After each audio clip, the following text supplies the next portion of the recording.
Bonjour à tous. Aujourd'hui, on va traiter une démonstration qui est qui est celle du théorème de Bolzano-Weierstrass. Donc, le théorème de Bolzano-Weierstrass nous dit euh, que toute suite bornée a de moments une sous-suite convergente. Donc, par exemple, UN, U de N convergent vers la même limite qu'on va noter lambda, par exemple. Ok. Donc, euh, donc on écrit ce qu'on veut démontrer. Donc le théorème de Bolzano-Weierstrass, tout de suite convergente, tout de suite bornée, désolé, possède au moins une sous-suite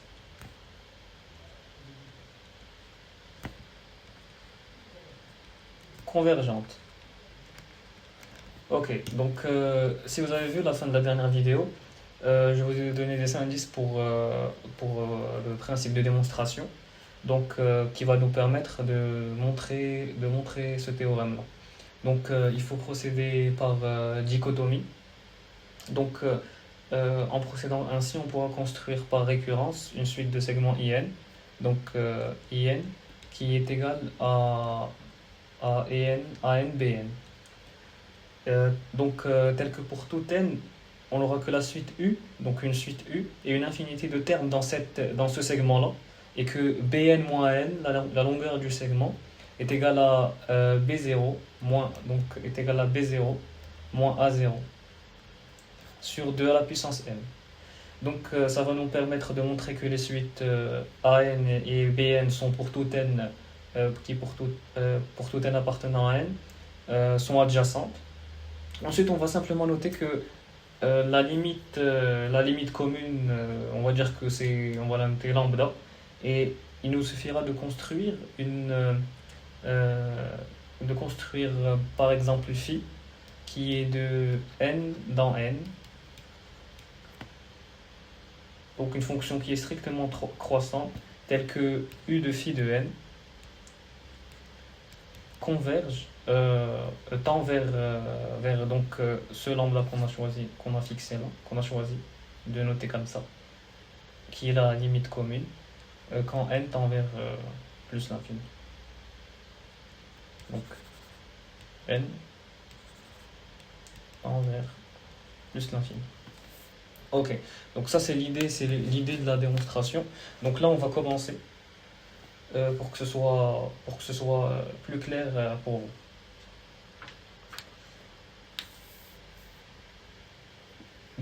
On peut supprimer ça. Maintenant qu'on a compris ce qu'on veut faire.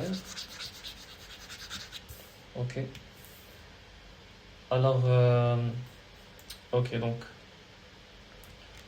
si par exemple I est égal au segment A, B. Si I est un segment,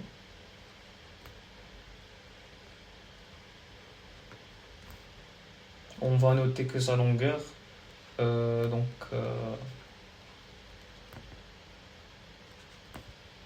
va dire L. On va dire L pour longueur. Donc sa longueur est B-, évidemment.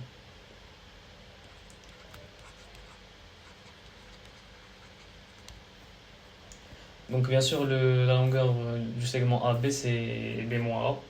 Et toujours, si I est égal à AB, au segment AB,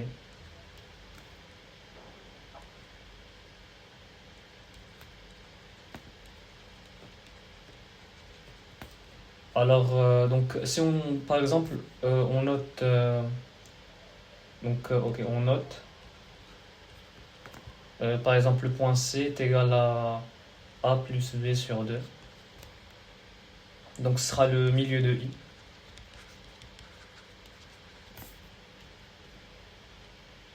On va faire certaines notations, donc on va poser que le côté gauche le côté gauche, là, sa longueur, ce sera donc ce sera le segment AC, bien sûr. Et ça sera la moitié gauche du segment. Et on va écrire que DI, c'est la moitié droite du segment. Donc ce sera le segment CB. Donc vous avez compris l'idée. L'un c'est le côté gauche, l'autre c'est le côté droit. Donc pour représenter ça, on va par exemple faire une droite comme ça. On va mettre A, on va mettre B, on met cette accolade. Ok. Ok, j'arrive pas à faire l'accolade. On va dire que ça c'est une accolade. Donc ça c'est le segment I, ça c'est le point C. Et donc on a dit que c'était le segment AC. Et ça on a dit que c'était le segment CB. Que DI c'est la longueur du segment. Donc c'est le segment CB. Là on descend un peu. Okay. Gauche. Donc là il est clair que le côté gauche du segment AB inclut ok, on l'écrit. On écrit qu'il est clair que déjà que GI inclus dans I et DI inclus dans I. Deuxièmement, il est clair qu'on a que la longueur de GI est égale à la longueur de D.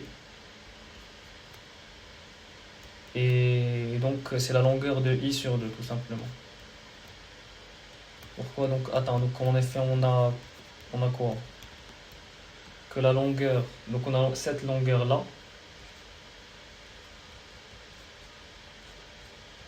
est égale à C moins A, qui est égal à B plus A sur 2 moins A, qui est égal à B moins A sur 2, et qui est égal à donc LI, qu'on a là, donc, qui est égal à la longueur de I sur 2. Et de même pour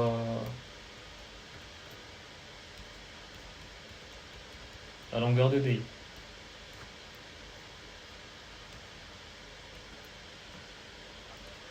Ok, donc là, maintenant qu'on a dit ça, on va considérer une suite bornée, une suite U bornée.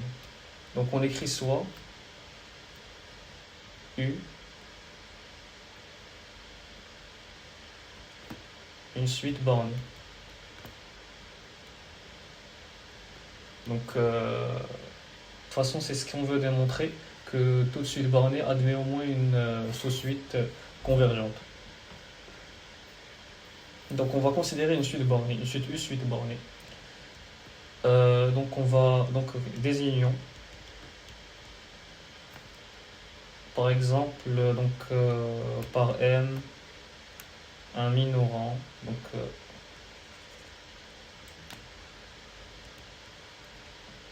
un minorant de la suite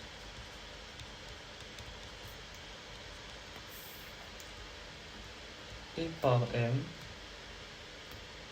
et par grand M du coup un majorant de la suite. Là on va construire par récurrence une suite de segments IN.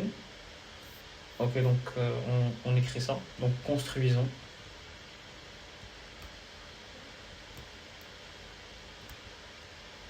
par récurrence bien sûr.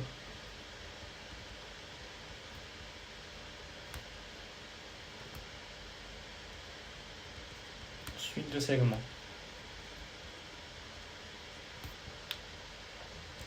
IN qui est égal à AN BN.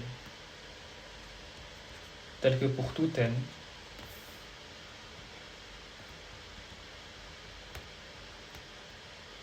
le segment IN contiennent une infinité,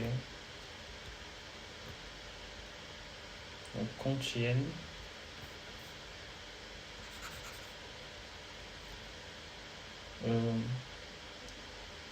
je pense qu'il y a deux M à contiennent une infinité de termes de la suite. De la suite qu'on a fixée. Ok, donc si on veut être plus précis, on va dire que donc si on veut être plus précis, donc c'est l'ensemble. C'est quel ensemble? C'est l'ensemble K appartenant à N. UK appartient à IN, soit infini. Donc c'est un ensemble qui est infini. On écrit aussi que IN plus 1 est égal à la partie gauche de IN ou la partie où IN plus 1 est égal à la partie droite de IN. Donc c'est exactement ce qu'on a écrit ici. Si ici on écrit IN plus 1, ce sera... Donc si on fait donc IN plus 1, c'est soit ça, soit ça. Ok.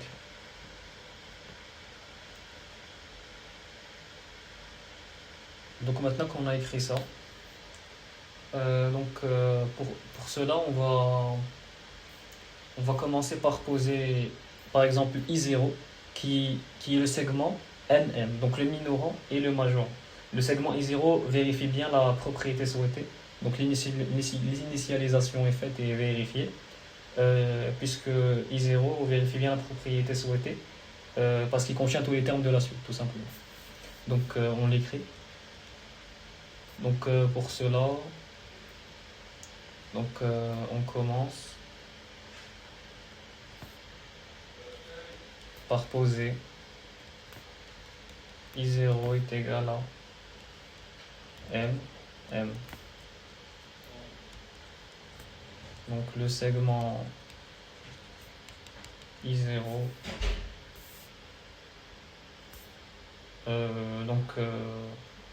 je pense que vous avez compris. Donc le segment I0 vérifie bien la propriété. Ok, donc là on descend un peu. On écrit pour tout n.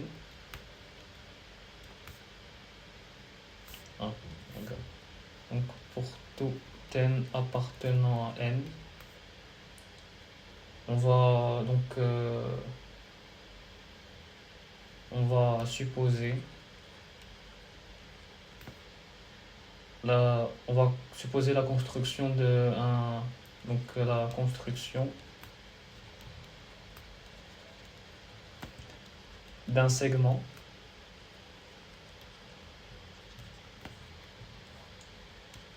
IN est égal à AN BN qui contient une infinité de termes. On l'écrit pour que ce soit vraiment bien clair pour vous.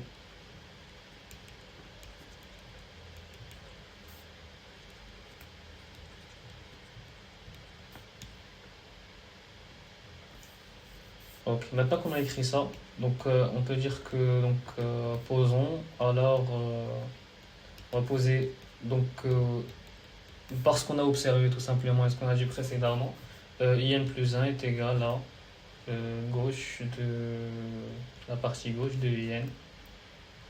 Si la partie gauche de IN contient une infinité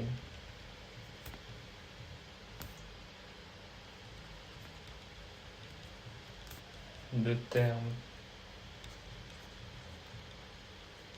de U, et c'est égal à la partie droite de IN. Sinon,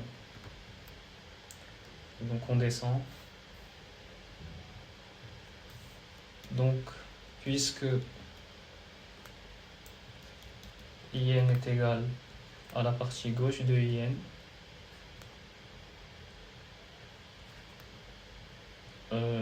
union la partie droite de IN, et que IN contient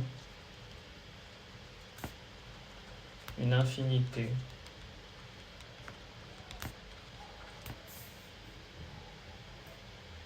de termes de U, alors au moins l'un des segments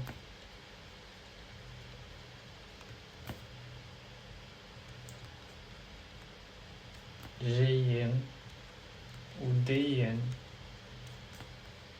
contient une infinité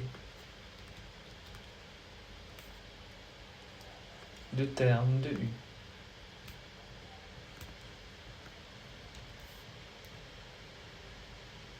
Donc on peut dire que IN plus 1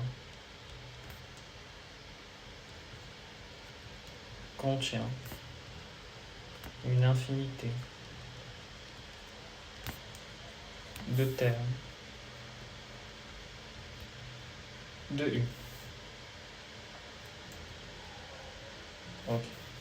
Donc ici on peut bien sûr remarquer que IN plus 1, donc on l'écrit, donc IN plus 1 est inclus dans IN, bien sûr, d'après le schéma qu'on a fait ici. IN plus 1, on a dit que c'était soit la partie gauche de IN, soit la partie droite de IN.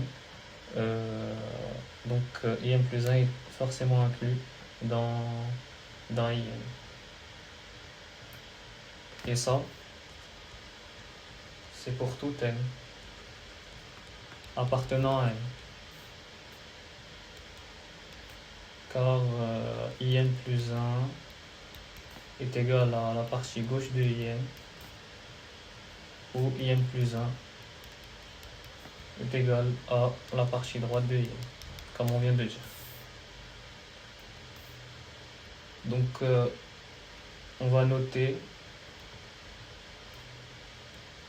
IN est égal à AN BN, et on va montrer, et en gros l'idée c'est qu'on va montrer que AN pour N appartenant à N et BN pour N appartenant à N sont adjacentes.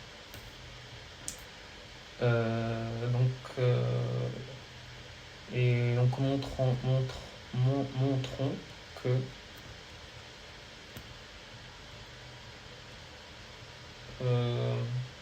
que les suites AN,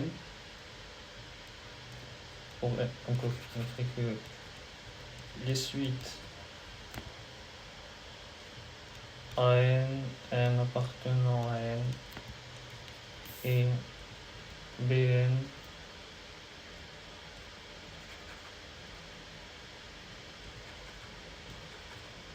N appartenant à N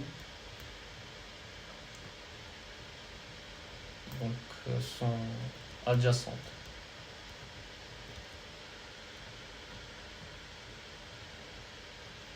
Ok, donc là on va dire donc, soit N appartenant à N.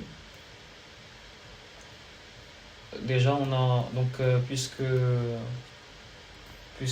IN plus 1 inclus dans IN, alors on a que AN inférieur à AN plus 1 et que BN plus 1 est inférieur à BN. Donc la suite A elle est croissante et la suite B est décroissante. Ok, donc on va écrire ça pour que ce soit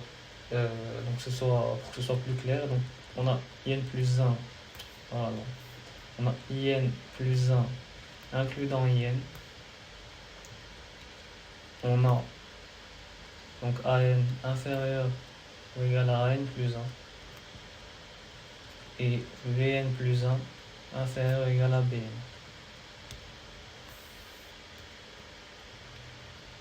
La suite A est donc croissante et la suite B est donc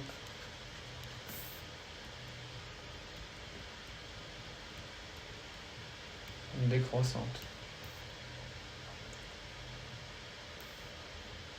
Là, on va dire que soit n appartenant à n, donc puisque la longueur de IN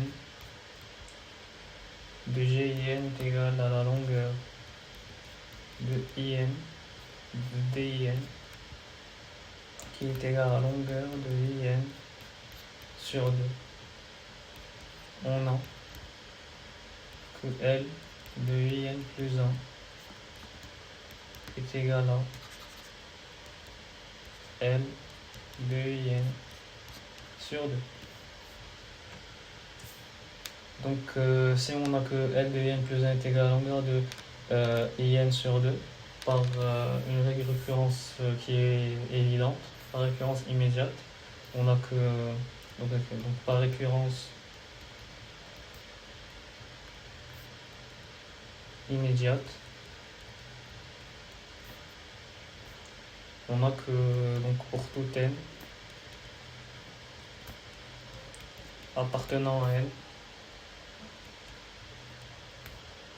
on a la longueur de IN est égale à la longueur de I0 sur 2 à la puissance n.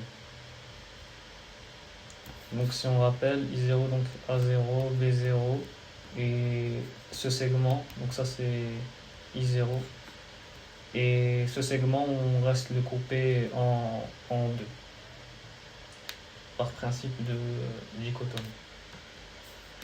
Ok. Donc si on l'écrit de manière plus simple, on a donc que pour tout n appartenant à n, on a Bn moins An est égal à B0, donc B0 moins A0 sur 2 à la puissance n, qui, quand n tend vers plus l'infini, quand n tend vers plus l'infini, ça tend vers 0. Donc cela prouve que les suites AN et BN sont adjacentes pour n appartenant à n. Et comme on a dit tout à l'heure, on va écrire que par exemple cette limite commune est égale à, on va la noter lambda. Donc là on va construire par récurrence une application phi de n dans n strictement croissante, telle que pour tout n appartenant à n, on a u de phi de n appartenant à in. En gros, c'est ça l'idée de la suite. Ok, donc on va, pour que ce soit clair, je vais l'écrire. Donc on va construire par récurrence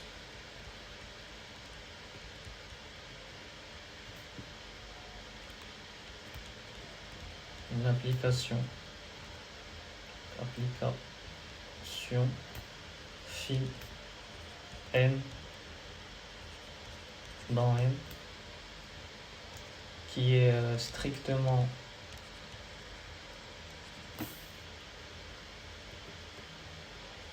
croissante, telle que donc pour tout n appartenant à n, on a u de phi de n appartient à in. Ok. Donc maintenant on va poser que phi de 0 est égal à 0.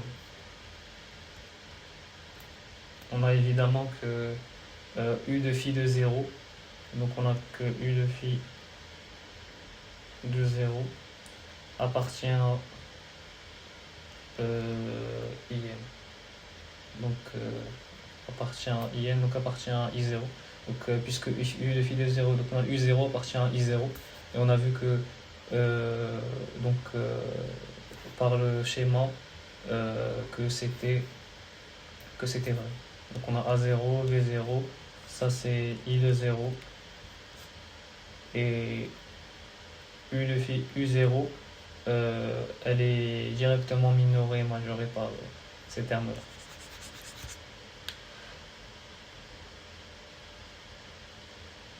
Ok, donc on va aussi dire que pour n appartenant à n,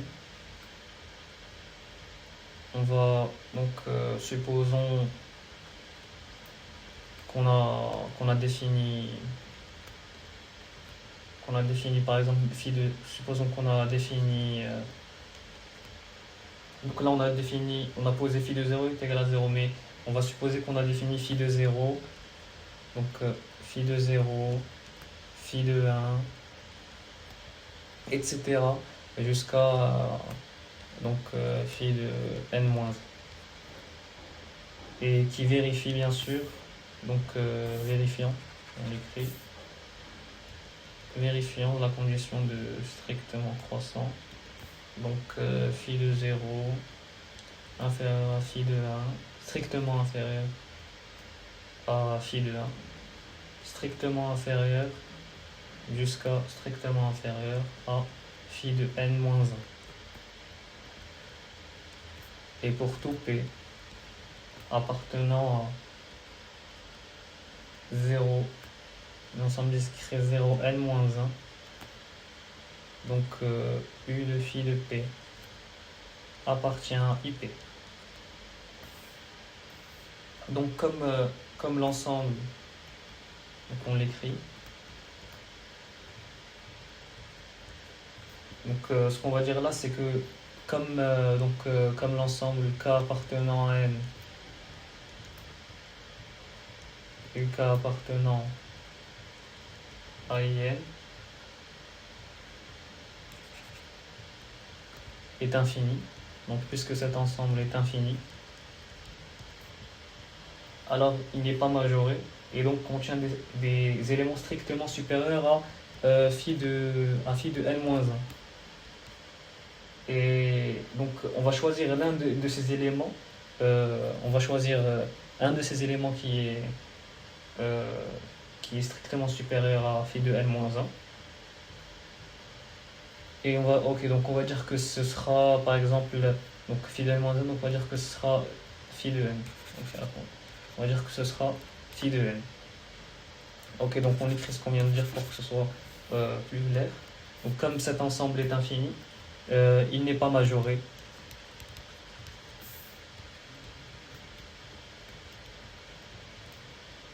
Et donc contient des éléments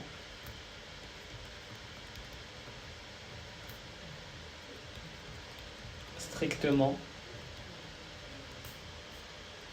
supérieurs à phi de n-1, bien sûr. Donc on va choisir l'un de ces éléments, on a dit que ce sera phi de n.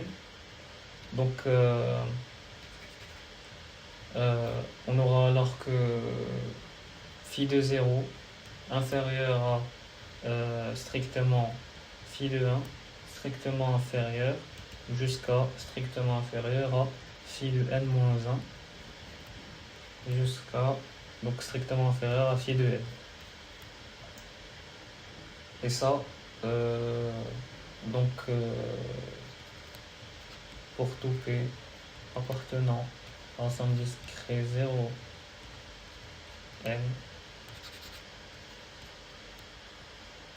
U de phi de P appartient à IP. Donc maintenant on vient de finir puisqu'on a défini une application phi strictement croissante de n dans n. Donc voilà, on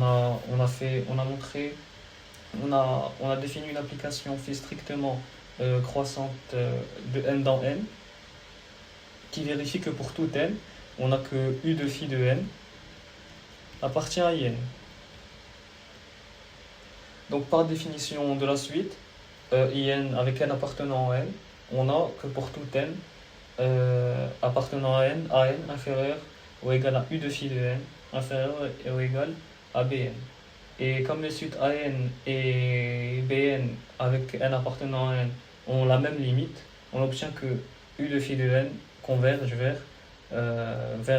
la limite lambda, qui est la limite commune à la suite a et b, donc par encadrement. Donc on va écrire ça. Donc on a défini une application phi strictement croissante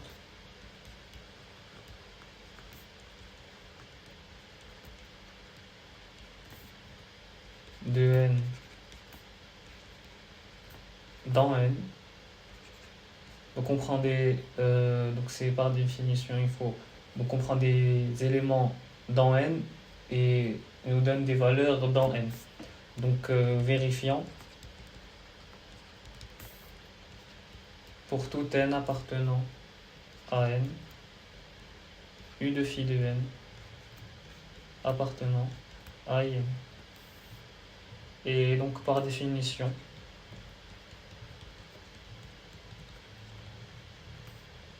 de la suite,